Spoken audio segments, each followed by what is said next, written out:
നമസ്കാരം. ഉള്ളത് പറയാം. കോൺഗ്രസിന് രാഹുകാലം. രാഹുൽ മാങ്കൂട്ടത്തിൽ എന്ന ഉദിച്ചുയർന്ന താരം ഉണ്ടാക്കിയ പൊല്ലാപ്പിൽ നിന്ന് കരകയറാനാവാതെ കൈയും കാലും ഇട്ടടിക്കുകയാണ് സംസ്ഥാന കോൺഗ്രസ്. 2026 ഭരണം തിരിച്ചുപിടിക്കൽ പ്രതീക്ഷയ്ക്ക് ഒരു ചെറിയ വിഷയം പോലും പൊല്ലാപ്പായി മാറും. അതാണ് രാഹുൽ മാങ്കൂട്ടത്തിലായിട്ട് ഉണ്ടാക്കിക്കൊടുത്തത്.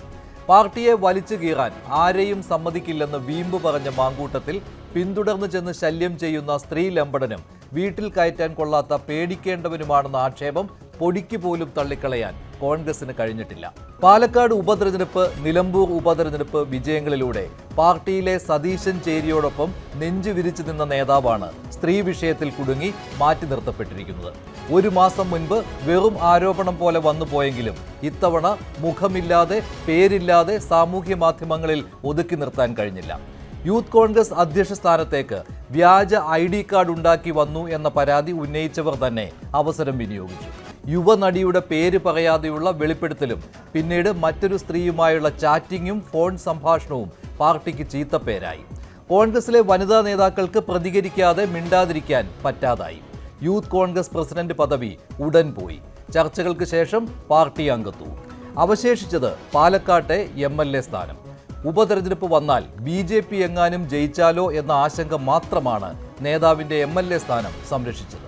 CPM-നാകട്ടെ ഒരു സ്ഥാനവും രാജിവെക്കാൻ ആവശ്യപ്പെടാനുള്ള ധാർമ്മിക അവകാശവും ഉണ്ടായിരുന്നില്ല.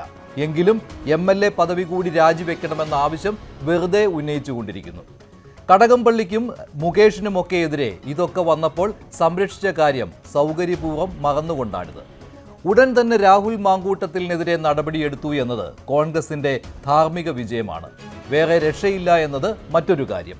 എൽദോസ് കുന്നപ്പള്ളിയെയും വിൻസെന്റിനെയും ന്യായീകരിക്കാനുള്ള വാദങ്ങളിൽ ഒന്നുപോലും ഇക്കാര്യത്തിൽ എടുത്തു പ്രയോഗിക്കാൻ കഴിയുന്നതായിരുന്നില്ല.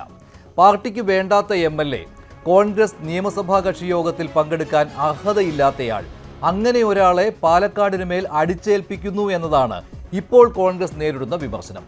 എൻ്റെ പിള്ളേർ എന്ന പേരിൽ ഷാഫി പറമ്പിലിനെയും രാഹുൽ മാങ്കൂട്ടത്തിലിനെയും ഓമനിച്ചു കൊണ്ടു നടന്ന VD സതീശൻ എന്തായാലും കടുത്ത തീരുമാനം തന്നെ എടുത്തു.